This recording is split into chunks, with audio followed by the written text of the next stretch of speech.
Well, hello everybody again, and welcome to Meta World Broadcasting's little couch here at the very first Hypergrid International Expo. Today is the second day of continuing an event. Well, continued from yesterday, if you take my drift.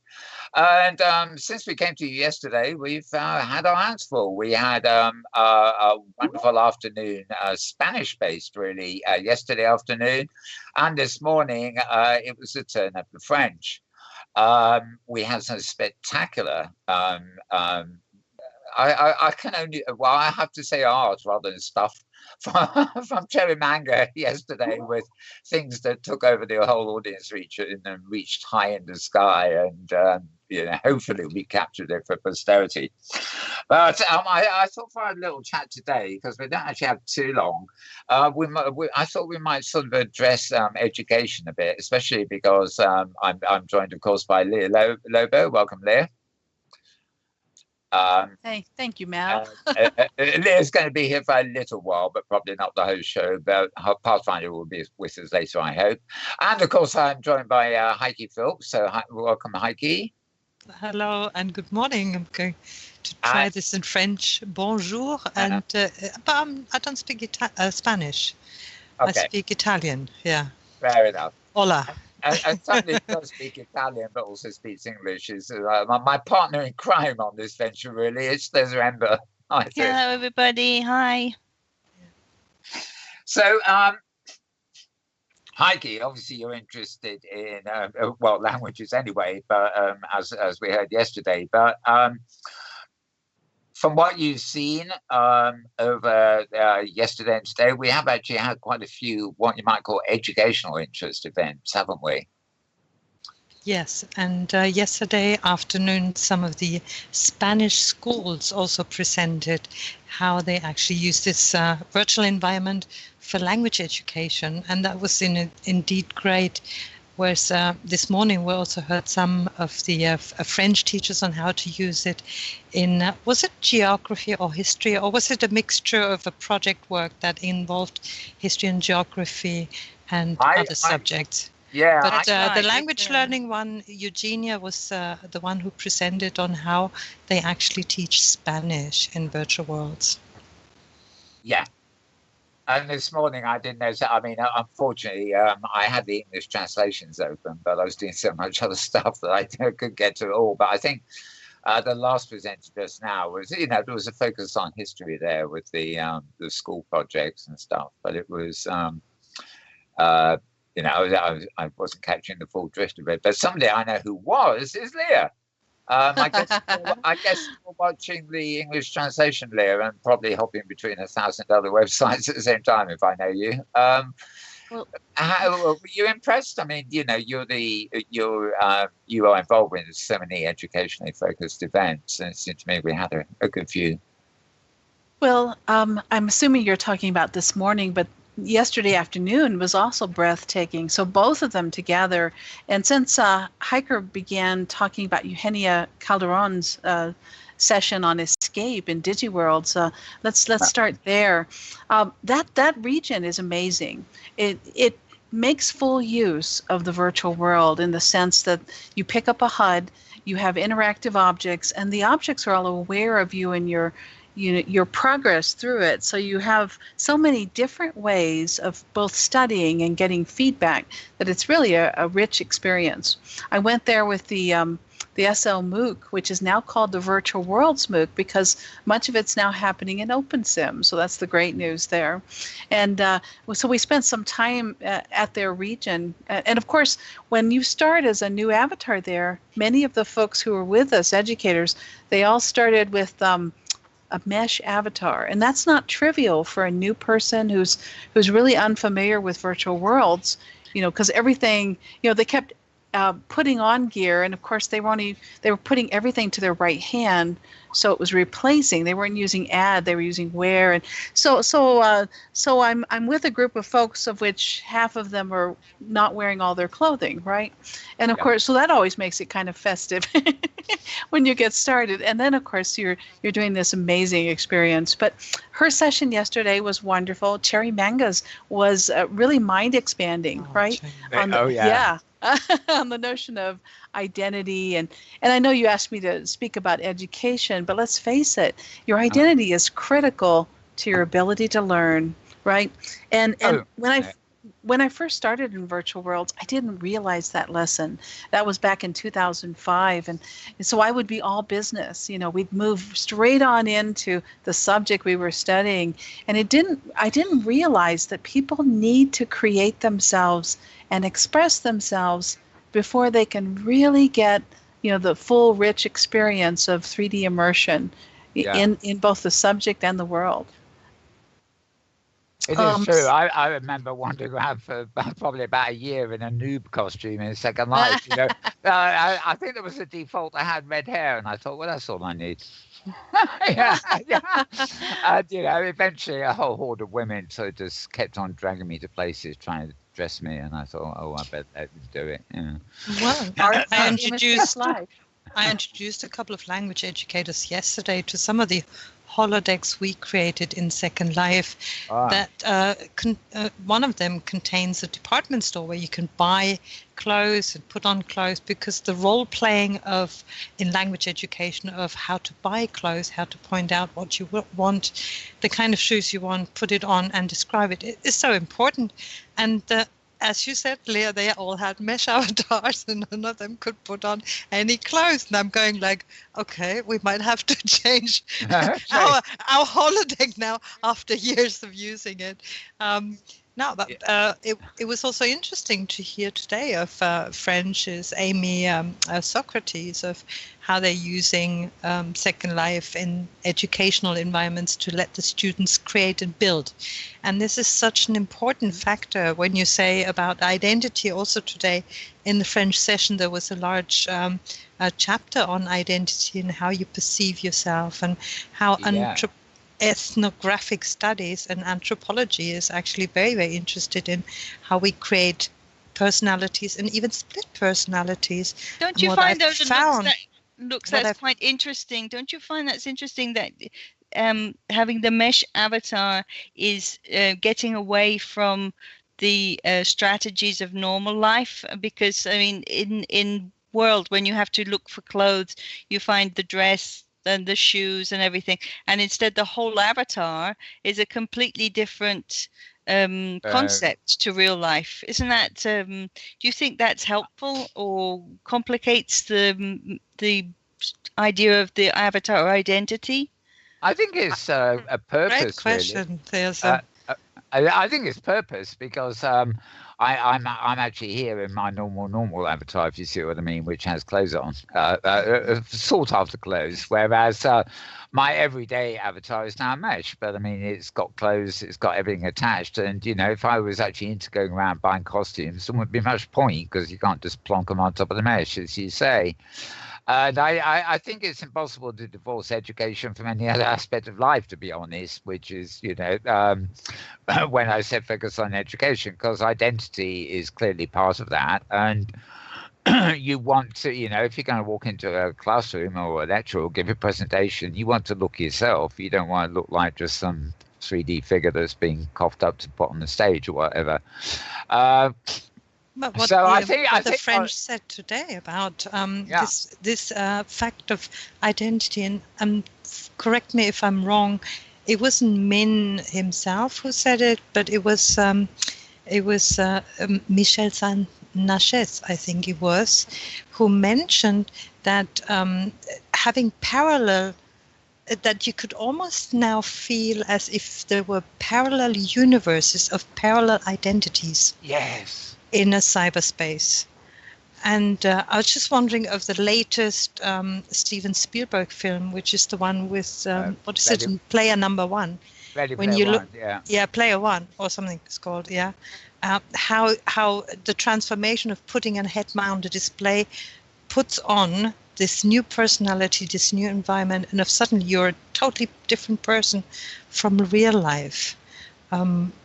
we hinted at this a bit yesterday. Where I don't think we want to revisit and talk about headsets, but the full immersion and how some of us maybe feel we need to have a little bit of a pipeline to reality.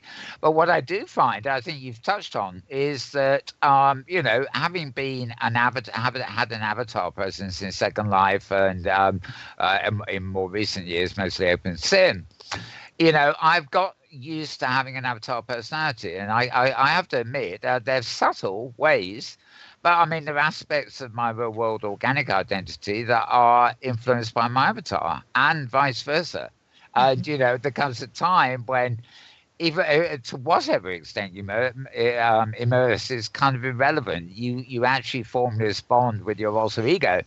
And definitely, it's not a Jekyll and Hyde thing, hopefully. But, but it's a series of choices, isn't it? It's a series of choices, and I think Heike made a very good point about going to the shop and choosing from the big department store and choosing items that you want, whereas otherwise just to have imposed upon you a mesh avatar that's all one piece. Sure, it will become your personality, but it's very different to the experience of sort of crafting your avatar and choosing the pieces that you want. Because each piece. Are you hinting about yesterday, Thirza? No. I mean, well, when I ended up naked. Because it's about choices. Isn't it? It's all about choices. And I think Michel Naches has got a very interesting thing that he's doing with that village, where you going back to being a sort of a native living in the village. And if you haven't seen his stand that's here on the auditorium, it's really worth taking a look, because he's got a lot of stuff over there. In fact, they all do. All three of the speakers who were on with Kelps had their own stand. And it just shows that it's a fantastic tool to explain how, or to get into the spirit of the people who live in a certain kind of what we might call primitive existence, and you're able to do it in the most sophisticated way imaginable. But it's all to do with the interplay of the human mind, isn't it, with your environment? Yeah, I think so. It's there comes this time really of like that total interconnect. I think, and that's it harkens back to we were talking about yesterday with young kids. The possibility that they might put their immersion helmets on from almost birth, and grow up in a world where that total connect is as natural as anything, assuming they take it off once in a while to see what's around them, if there's anything left to see. Okay. So a lot of education. Let's wander back to. I know Pathfinder will be raving when he gets here about cherry mango. He always is. What else? I was quite curious. I don't know how it was coming across because of a few technical problems on the audio stream. But the first of the sessions today in French, I kept on hearing these people in back chat sort of repeating teledildonics in a French way, which I found was rather funny. I actually saw the original slides that were meant to go with that presentation, and we felt for an American company like YouTube, broadcasters, they might have been a bit overboard, so they were censored. But that too was quite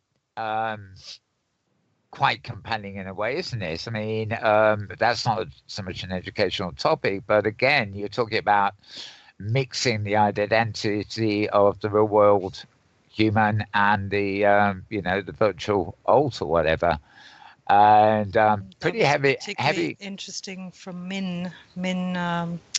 Just that subject again, identity, and then taking it to a sort of a cyber level that just the slides blew me away, that he presented of a tethered, wired, simulated lives for some people and of course he talked about the subject that he felt that even sensuality and sexuality will be so taken over by cyberspaces, such as he would even go as far as saying that can replace even the physical sensuality and sexuality because of our sheer imagination of the mind. And the slides we saw of Yin, I mean, he's an artist, Yan Min, he's called. Yeah. He's a video artist, were absolutely mind-boggling. If you haven't seen this presentation, you really want to recap on the recording or anything. It was just so mind-boggling. But I think one of the most important things for me that comes out of this is doesn't really matter whether you like it or you are shocked by it or you are left indifferent. The most important thing from my point of view is that this conference gives an opportunity for other cultures to be dominant for a few hours instead of being looking at things from necessarily from an Anglo-centric viewpoint and with Anglo-centric sensibilities. We have an opportunity to see things from a French point of view, and what's maybe shocking in one part of the world is considered a little bit less shocking in another, but still shocking. I don't know. I don't know. Par for the course in France, isn't it?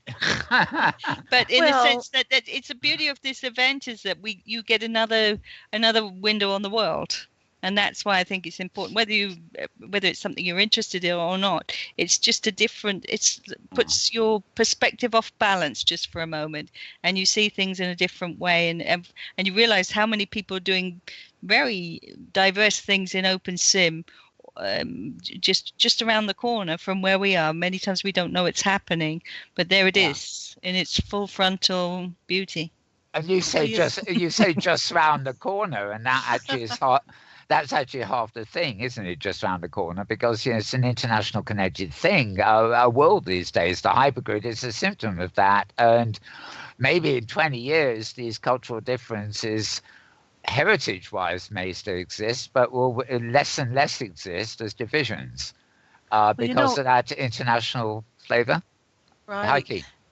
No, this is Cynthia. This is Lear. Oh, sorry, Lear.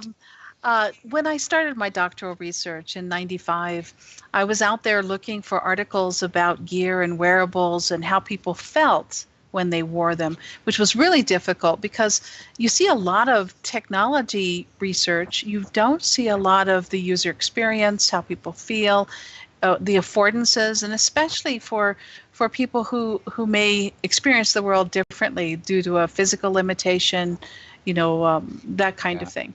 And so, I collected all kinds of unusual pieces, is what I'm trying to say here, articles. And I remember Howard Rheingold had a chapter in a book called Virtual Reality Madness. I think that was the reference. And they was talking about how some of the research advances were in the adult community. They weren't in the research community, some of the more notable ones. For example, full body suits where they had channels in them that would inflate to give you the sense of haptics of touch. So you'd feel the pressure, or they would flood them with water and they'd do thermals where they would get hot and cold. And of course, the goal here was to synthesize the experience of touch and tactile and warmth and cool and the feeling of breath across your body, if you will. And I know you guys are going, now, wait a minute, Lear, you're getting way off course here. But you have to realize as a student of the human experience, trying to understand the use of wearables and how we connect with the world to provide an experience that matters, that has affect, that touches you emotionally. And I'm not speaking really sexually here. I'm thinking of as a whole experience, right, as the whole person. And then also the affordances for people who experience the world through a certain limitation. Maybe they can't walk. I remember having a friend in Ultima Online who was a #1 player killer. In other words, he went around killing people, right? And they wheeled him into the first convention, and I was so surprised. Here's the #1 guy who's the most powerful player in our world, and he's laying on his face, and he's playing with his mouth. he has a tube that goes into his mouth, and the interface for the world. He's a quadriplegic who's in an iron lung kind of thing, and so his experience of the world's so different than mine, and yet here he is. He moves better than I do, in the virtual world. And I know it's a game world. Yeah, but it was amazing. Our jaws all dropped because we were like, oh, you are so good, and then to think that he might be able to experience things that are deeply emotional and deeply physical through these kinds of affordances, like the research we saw today, would really be breathtaking, because let's face it, we all want to have a natural, real experience, right? Yeah. In every reality. So I thought today was really exciting. Totally agree with you there. And if I may sort of bring back the discussion to the actual running of the conference, of what I learned from you, Leah, today, the different translation channels that we were actually able to listen to French presentations the whole morning and able to hear every word that they're saying because of the translation channels that are going back in the background of the conference. And to me, it was a sobering experience, such as it was exhausting to watch so many different chat channels. Whereas yesterday, wow, yeah, I ignored them because I just listened to the program and I grabbed, I get most of the sense of it. But I was fascinated how this has been run, and I totally congratulate the conference organizers for this kind of in my eyes, magic events, because if you think of how in virtual worlds, what really separates us, it's not the grid and hypergrid, it's only the language. Yeah. Can I just say a few words? Lux Tergeste in Tirana, who did the Spanish, and the wonderful, wonderful Tosha Tyran, who's done so much in the way of translating and preparing comments before as much as possible. They've just done such a wonderful job, and it's very tiring. It's an exhausting activity, and when you come across unexpected hiccups, like, for example, the person decides to give a talk other than the one that they've given you the notes for, their contribution has just been magnificent, and I can't praise them highly enough. Yours too. I was watching all the channels. I'm watching Thirza typing in 3 channels in different languages, and I'm going, okay, I thought I was good, but she is better. No, but that's the Safari. Totally agree. I have a lot of training on the Safari of doing that. So, but these other girls, they don't do this on a regular basis, and that's why really Tosha, Lux, and Zirana, they've just been just the bee's knees, really. See, Lux was with me in the massive open online course that we did in May.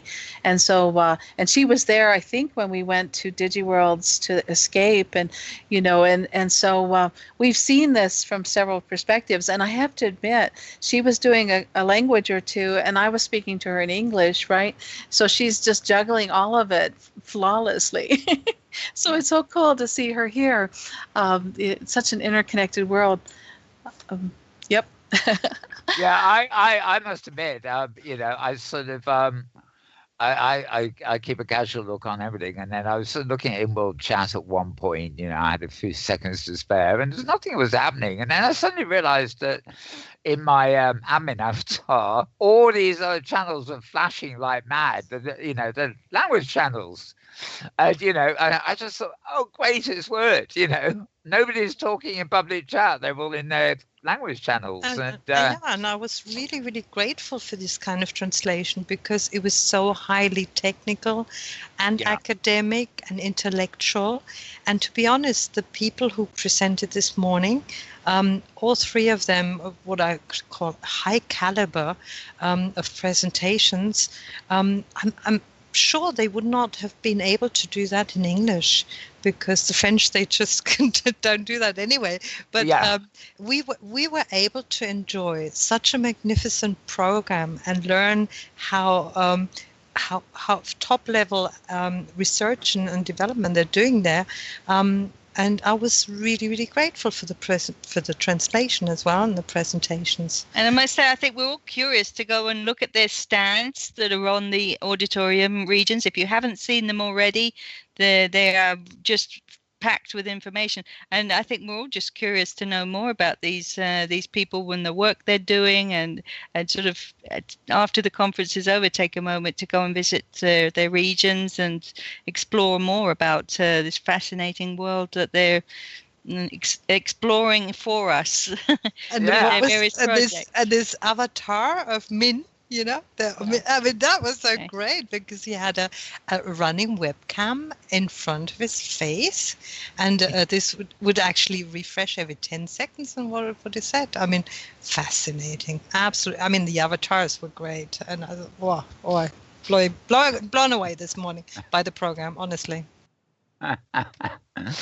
Yeah, I hope that Liku, our wonderful grid provider, will keep it up for a few days so we can get, it's okay watching them build, but finding a chance to actually take the one long and winding road around the perimeter and see all of the wonderful booths, in the mini wood, I suppose. Yeah, that is well worth the few I've seen are kind of well worth the effort. Going back to you, Heike. I mean, I started off of necessity, moving into the fact we've got, let's say, educational stuff there. Over the course of basically, there was yesterday afternoon and there's been this morning. Can you think of anything else that you've obviously seen and understood that stands out? Well, what always impressed me is obviously every so often everybody cites the reasons of why virtual worlds are so highly beneficial for education. And I'm just trying to find it actually in the chat, because it was actually put it in few words. If I can scroll back, and I'm trying to find it, of the heightened memorization due to the visuals, the heightened sensation, and was it 4 or 5 senses that were heightened through, that's it, okay, now I've got it in German, Erinnerungsverstärker, memorization enhancement, that's what I would translate it, yeah. And then the enhancer of the conscience, that really struck me, and the sexual and emotional enhancer, as well as the existing enhancer. Now, this is probably a very bad translation, and probably the English one is better. Thirza, correct me if I'm wrong. Oh no, I think you're doing fine. You carry on. Yeah, and these sort of is also, which is our experience in language education, that through the environment, we call it the method of loci, or the spatial visual memorization technique, which is also used by memorization experts or even memorization champions. There are championships around the world where they remember all these numbers and dates and things in sequence. And in the back of it is the idea of space that is connected to objects. With these memorization champions, they imagine a flat or a house or a building, and they walk through the building from one room to the other. But if you think of how impressive visualization is in order to memorize vocabulary, Eugenia said this exactly the same yesterday, and I totally agree with her there. It's visual association, isn't it? Basically, yeah. I've got speechless all of a sudden. Well, while you're taking a breath there, earlier you asked about M's session, the last session we just heard, and some of it reminded me of some of the work we've done, on the Ramable project. That was with 8th graders who studied. I was a mentor for them for 2 years. So I sent an avatar into their world and, of course, was locked in. I couldn't leave or anything. And so I stayed on the property with the kids and watched them evolve and grow. And they would be there for a year and they would graduate. And 10% of them would refuse to leave, but it was a school system. So when you graduate, you have to leave, right? You have to go on to high school.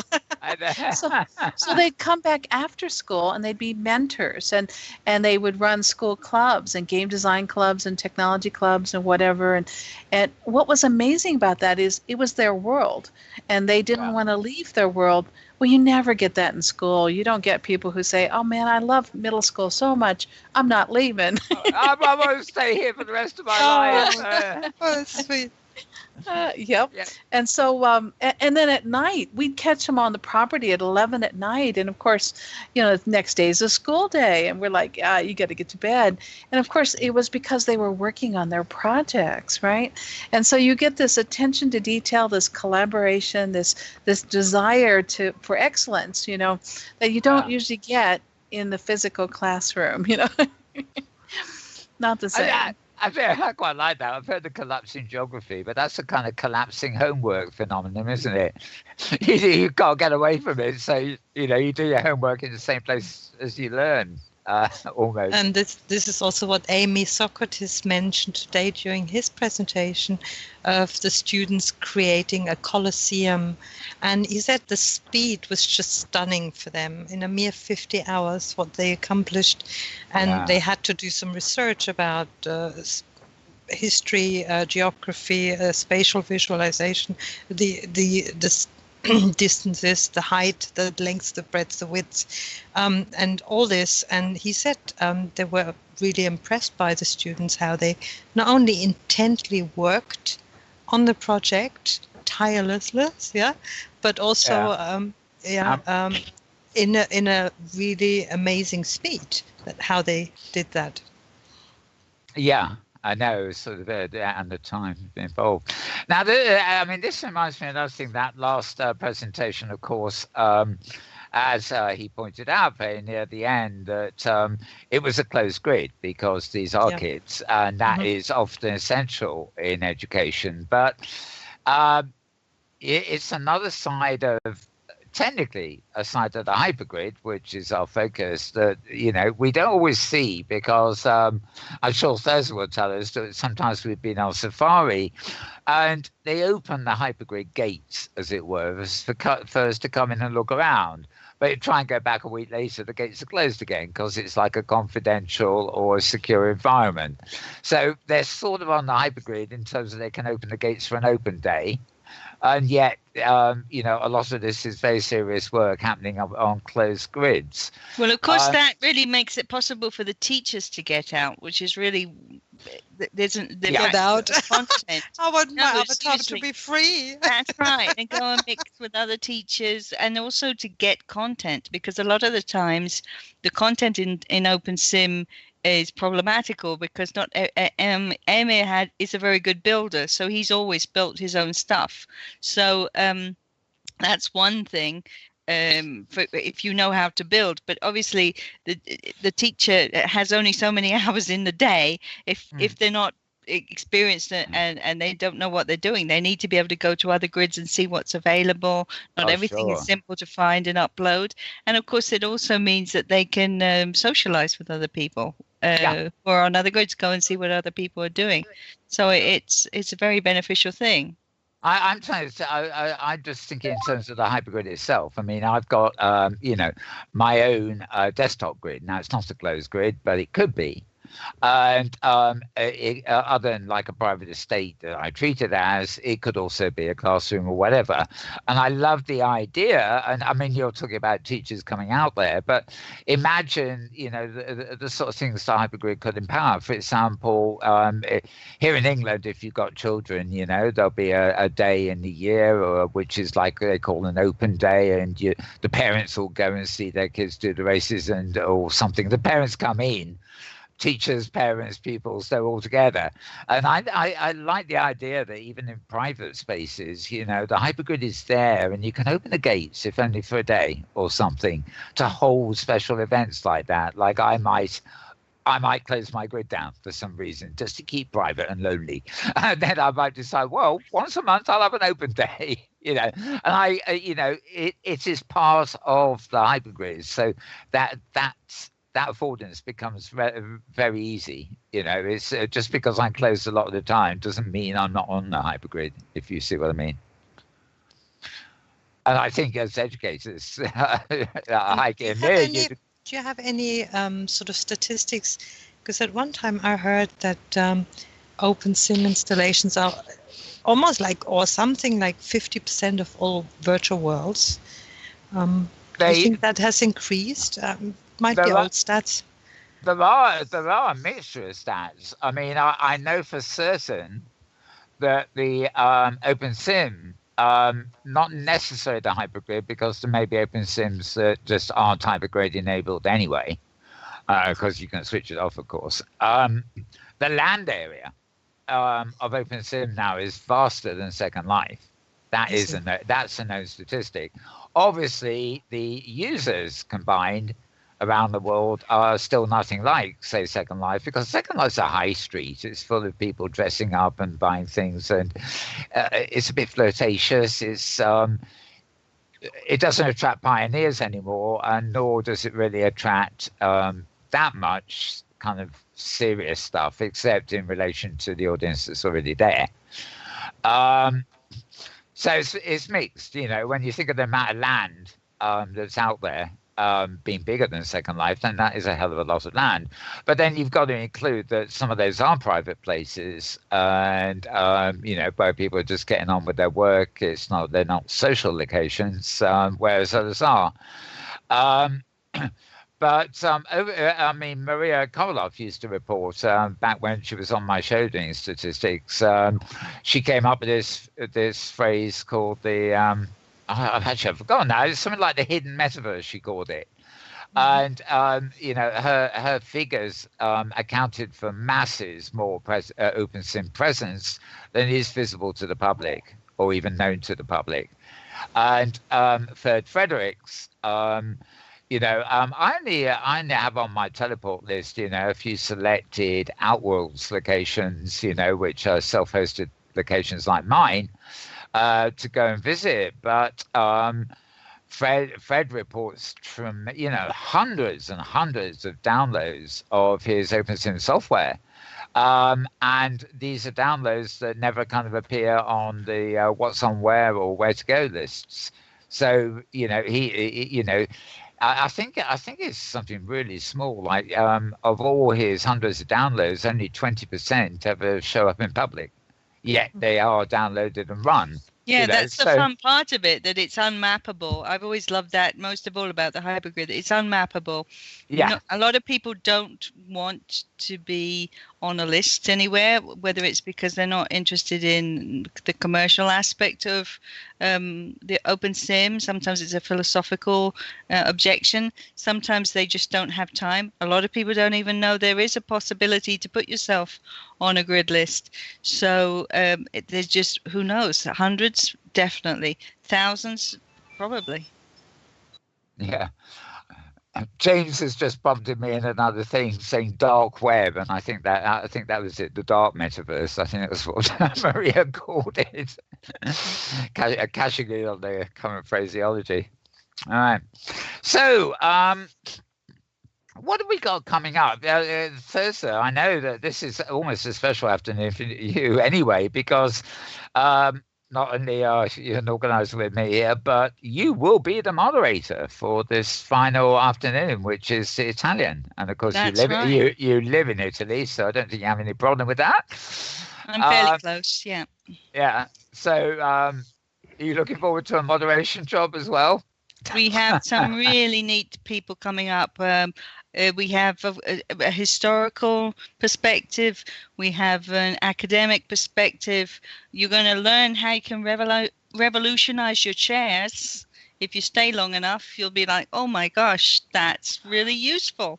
There's a great part about that. And then finally, we're going to have a wonderful piece about photography and art by the lovely Wizard Oz Chrome, who is my co-owner of Hypergrid Safari. So can't wait. It's going to be very good.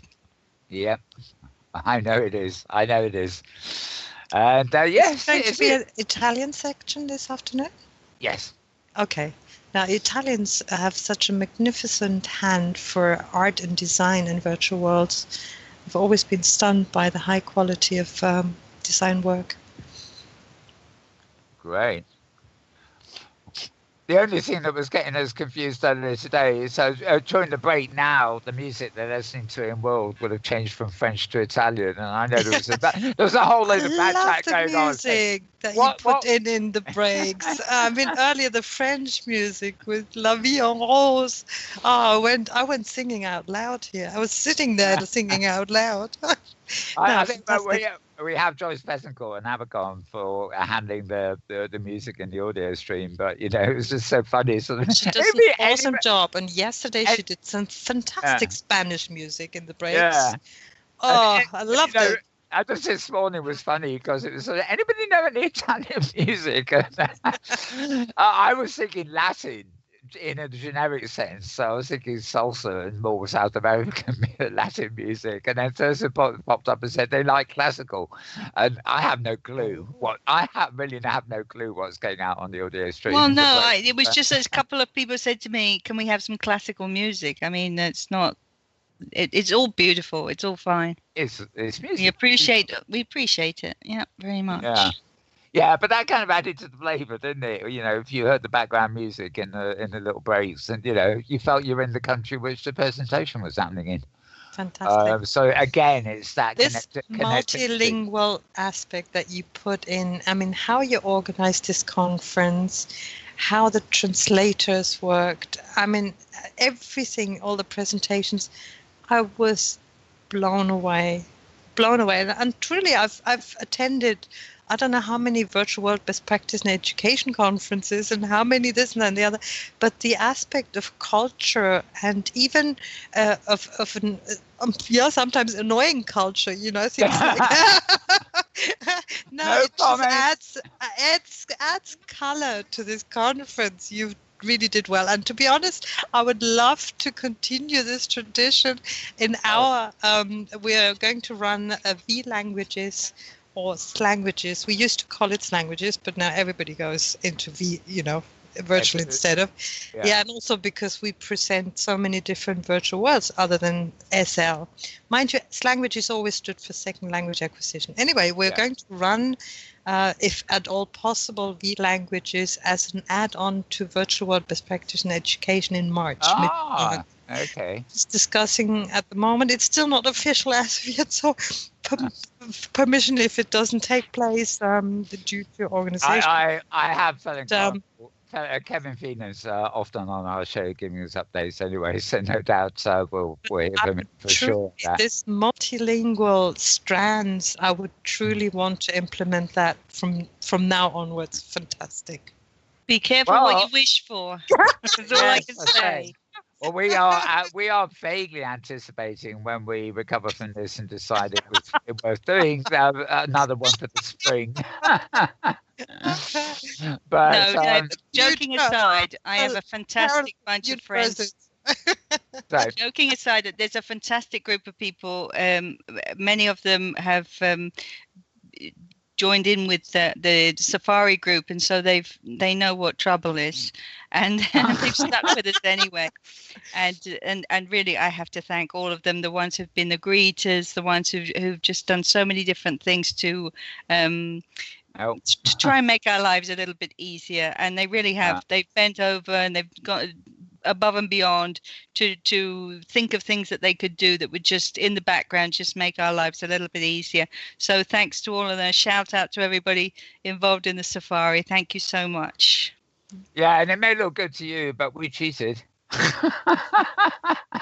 I think we did very well. We cheated really well. We've got the workarounds we had to come up with have just worked out a treat, and it was those workarounds. I think you'd agree, Thirza. We just gambled on and they've paid off. Yeah, very happy. Yeah. We're happy bunnies, aren't we? Well, see, that's not just a cheat. That's a creative use of your resources.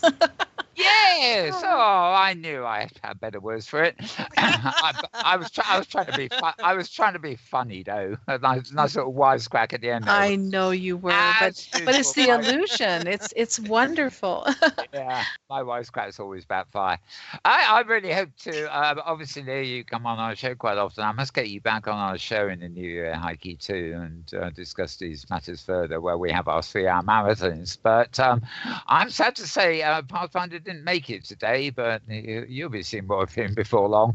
And I have to say, it's about time for us to close. It's 5 minutes before we enter Italy, or the Italian sphere, should I say. So I'm going to ask our cameras to sort of cut the feed and go back to the conference loop.